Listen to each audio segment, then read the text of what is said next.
تو آپ صرف نبیوں کی زندگیوں کے اگر ٹرائلز کو دیکھیں گے تو میرے خیال سے ہر انسان کو اپنی زندگی کا ٹرائل یا آزمائش بہت چھوٹا لگنے لگے گا، بہت کم لگنے لگے گا۔ یہاں پہ تو میں نے کچھ بس ورڈز میں لکھا ہے، لیکن آپ جانتے ہیں ڈیٹیل کہ نبیوں کی کیا آزمائش ہے۔ مثال کے طور پہ آدم علیہ السلام سے شروع کریں، اگر آپ جانتے ہیں آدم علیہ السلام حوا علیہ السلام کو جنت میں بھیجا گیا۔ اب آپ امیجن کیجئے کہ جنت میں، یعنی اللہ پاک نے ایسی جگہ بھیجا جو انعام کی جگہ ہے، یعنی جہاں پہ ساری خواہشات پوری ہو جائے، اور وہاں پہ ایک ایسا ٹرائل آیا آدم علیہ السلام اور حوا علیہ السلام کے ساتھ کہ شیطان کی طرف سے شروع ہو گیا بہکانے کا کام،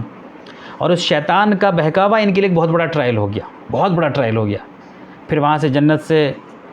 نکلنا پڑا، پھر دعائیں مانگنی پڑی، پھر اللہ سے معافی مانگنی پڑی۔ تو یہ ایک بڑا خطرناک ٹرائل تھا آدم علیہ السلام کے لیے۔ ہم اس کو کہہ تو رہے ہیں بہت تھوڑے سے الفاظ میں، لیکن آپ اس کو صرف ویژولائز کیجئے کہ جنت میں بھیجا گیا، جو ایک فائنل ایبورڈ ہونا تھا، جہاں پہ کہ ہر طرح کی نعمت ہوتی ہے، اور وہاں سے کسی کو نکال دیا جائے، وہاں سے جانا پڑ جائے، اس لیے کہ شیطان کا ٹرائل آ گیا تھا۔ تو بڑی خطرناک ایک آزمائش تھی۔ نوح علیہ السلام کا ٹرائل آپ جانتے ہیں، نوح علیہ السلام کی آزمائش، سینکڑوں سال محنت کر رہے ہیں، سینکڑوں سال دین کی بات بتا رہے ہیں، لیکن مٹھی بھر لوگ بس دین کی بات قبول کر رہے ہیں، باقی لوگ ان کو ریجیکٹ کر دے رہے ہیں، باقی لوگ ان کا مذاق اڑا رہے ہیں۔ کتنا بڑا ٹرائل تھا، کتنا بڑا ٹرائل تھا کہ سالوں سال، سینکڑوں سال محنت کر دیے، بتایا، لوگوں کو کھلی کھلی نشانیاں دکھا دی، لیکن لوگ اس کے بعد بھی ماننے کو تیار نہیں۔ تو بڑی خطرناک آزمائش۔ ابراہیم علیہ السلام، ان کی آزمائش بھی آپ جانتے ہیں، کئی طرح سے ان کی آزمائش ہوئی۔ بیٹے کو ذبح کرنے کے لیے چلے گئے، کہ ہم آپ میں سے کوئی بھی کر سکتا ہے کہ بیٹے کو ذبح کرنے کے لیے چلے جائیں گے؟ سوچیے گا کبھی غور کر کے کتنی خطرناک ٹرائل۔ بیوی اور چھوٹے بچے کو چھوڑ کر کے جانا پڑ رہا ہے دور دراز کی جگہ میں، زبردست ٹرائل ابراہیم علیہ السلام کا۔ یوسف علیہ السلام کا ٹرائل، اپنے ہی بھائیوں کے ذریعے جو ہے دھوکہ ملا، غلام بنا دیا گیا، ان کو غلام بن کے رہے، جھوٹا الزام لگا دیا گیا، جیل جانا پڑ گیا جھوٹے الزام میں۔ اب سوچیے کتنا خطرناک ٹرائل۔ لیکن ان سارے ٹرائلز میں جو نبی ہوا کرتے تھے وہ کیا کرتے تھے؟ صبر کے ساتھ کام لیتے تھے، اور اپنا ایمان بہت ہی اسٹرانگ یا مضبوط رکھتے تھے، اور اپنے اس سے ڈگمگاتے نہیں تھے، اس پہ جمے رہنے کی کوشش کرتے تھے۔ موسیٰ علیہ السلام کی آزمائش آپ جانتے ہیں کہ پیدا ہوتے ہی جو ہے پھر الگ ہونا پڑ گیا، اور پھر فرعون کے گھر میں رہ رہے ہیں، اور پھر جب ان کی اصلیت معلوم چلی تو پھر ڈیزرٹ میں جو ہے سالوں سال رہنا پڑ رہا ہے لوگوں کے ساتھ، اپنے قوم کے لوگوں کے ساتھ۔ کتنی آزمائش آئی، کیسے دور دراز کے علاقے میں رہنا پڑا ان کو۔ عیسیٰ علیہ السلام کی آزمائش آپ جانتے ہیں، عیسیٰ علیہ السلام کی آزمائش کی دین کی دعوت دے رہے ہیں، توحید کی بات کر رہے ہیں، تو لوگ ان کا جو ہے مذاق اڑا رہے ہیں، لوگ جو ہے ان کے ترسکار کر رہے ہیں، اور خود اپنے ہی ڈسائپل کے ذریعے جو ہے ان کو دھوکہ ملا۔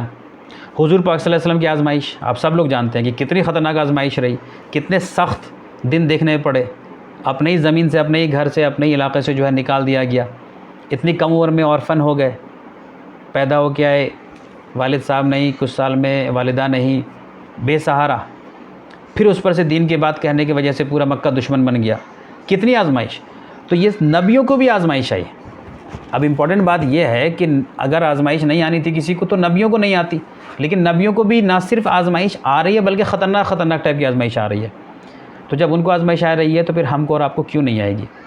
ہم کو اور آپ کو بھی اس لیے آئے گی کیونکہ اللہ پاک نے اس دنیا کا سسٹم ہی ایسا رکھا ہے کہ یہاں پر ہر کسی کے ساتھ آزمائش آئے گی، اور اس آزمائش میں ہم اگر اپنے صبر کو بنائے رکھیں گے، اپنے ایمان کو بنائے رکھیں گے، اور یہ یقین رکھیں گے کہ بھئی ہمارا اصل ٹھکانہ جو ہے آخرت ہے، یہاں پہ تو ہم صرف ٹیسٹ کے لیے آئے ہیں، یہاں پہ ہم وقتی طور پہ آئے ہیں، تو پھر آپ اس آزمائش کو آسانی سے اوور کم کر سکتے ہیں۔ جو لوگ ایمان میں نہیں رہتے ہیں، جن کا عقیدہ یا بلیف نہیں ہے آخرت کو لے کے، ان کو یہ لگنے لگتا ہے کہ اگر اس دنیا میں ہمیں کمی ہو گئی، اس دنیا میں تکلیف آ گئی، اس دنیا میں کوئی مراد پوری نہیں ہو پائی، تو گویا کہ ہم کہیں کے نہیں رہے۔ اگر ہماری اولاد ایسی پیدا ہو گئی کہ اچھی نہیں ہوئی، اگر ہم بہت کچھ حاصل نہیں کر سکے، اچھی جاب، اچھا ویلتھ، تو ان کو لگتا ہے کہ ہم سب کچھ ختم ہو گیا۔ تو کیا فرسٹریشن ہوتا ہے، ڈپریشن ہوتا ہے، سوسائڈ تک لوگ کر لیتے ہیں، کیونکہ ان کو لگتا ہے کہ اچھا ہم نیٹ نہیں نکال پائے تو اب ناکامیاب ہو گئے، اچھا جاب نہیں کر پائے تو ناکامیاب ہو گئے، اچھا شوہر نہیں ملا تو ناکامیاب ہو گئے، اچھی بیوی نہیں ملی، اچھا اولاد نہیں ملا تو ناکامیاب ہو گئے۔ تو ویسے لوگوں کا ایمان نہیں ہوتا ہے تو ان کو کوئی ہوپ نہیں دکھتا ہے، وہ ہوپ لیس ہو جاتے ہیں، تو پھر کیا ہے، سوسائڈ تک کر لیتے ہیں۔ لیکن اسلام یہ بتلاتا ہے کہ یہ جو دنیا ہے، پہلی بات تو جسے قرآن نے بتایا سورہ انبیاء کے آیت نمبر 35 میں، کل نفس ذائقۃ الموت، یہ کلیئر کر دیا کہ دیکھو ہر نفس کو موت کا مزہ چکھنا ہے۔ تو اب اس دنیا میں جتنے بھی انسان آئیں گے سب کو موت کا مزہ چکھنا ہے، اور ہم تم کو آزماتے رہیں گے، تمہارے اوپر آزمائش آتی رہے گی، یہ بھی اللہ پاک نے بتا دیا۔ تو جب اللہ نے ہمیں پہلے سے بتا دیا ہے کہ ہمارے ساتھ آزمائش آئے گی، تو اس آزمائش میں ہم کو جمے رہنا ہے، نہ کہ ہمیں اس سے گھبرا کر کے جو ہے سرنڈر کر دینا ہے۔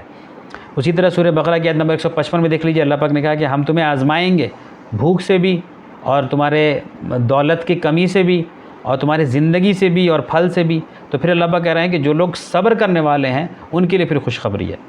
اس سے پتہ کیا چلا کہ اگر آزمائش آئے گی تو پھر ہمیں جو ہے اس آزمائش میں صبر پہ رہنا۔ میں پھر کہہ دوں کہ صبر کا مطلب یہ نہیں ہے کہ اس خراب سچویشن ہی میں اپنے آپ کو بنائے رکھیے۔ کچھ لوگ، بلکہ اکثر لوگ صبر کا یہی مطلب سمجھتے ہیں۔ صبر کا مطلب یہ ہے کہ اس خراب سچویشن سے نکلنے کی آپ کوشش بھی کرتے رہیں گے، اور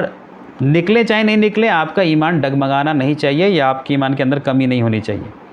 پھر دیکھیے سورہ عنکبوت میں اللہ پاک نے کیا کہا کہ لوگوں نے یہ سوچ لیا ہے کہ وہ ایسے ہی چھوڑ دیا جائیں گے، کہ وہ صرف یہ کہیں کہ ہم ایمان لائے، جبکہ ہم نے ان کو ابھی آزمایا بھی نہیں۔ یعنی اللہ پاک نے کہا آزمایا بھی نہیں، اور یہ خوش ہو رہے ہیں کہ ہم جو ہے سو ایسے ہی چھوڑ دیے جائیں گے۔ اللہ پاک نے کہا کہ تم سے پہلے کے لوگوں کو بھی آزمایا گیا تھا، تو تم سے پہلے کے لوگوں کو آزمایا گیا تھا اور تمہیں بھی آزمایا جائے گا، تاکہ اللہ جان سکے تم میں سے سچا کون ہے، جھوٹا کون ہے۔ سچا مطلب وہ جس نے یہ کہا تھا کہ ہاں ہم ایمان لائے، تو سچا وہ ہوگا جو اس ایمان پہ بھی پھر ٹکا رہے، عمل سے وہ دکھاتا رہے کہ وہ ابھی بھی ایمان میں ہے۔ اور جھوٹا وہ تھا جو دعویٰ تو کرتا تھا کہ ایمان والا ہے، لیکن ٹرائل آیا، آزمائش آئی، تو پھر ایمان سے بھی پھر گیا، یقین سے بھی پھر گیا، عمل بھی اس کے خراب ہو گئے۔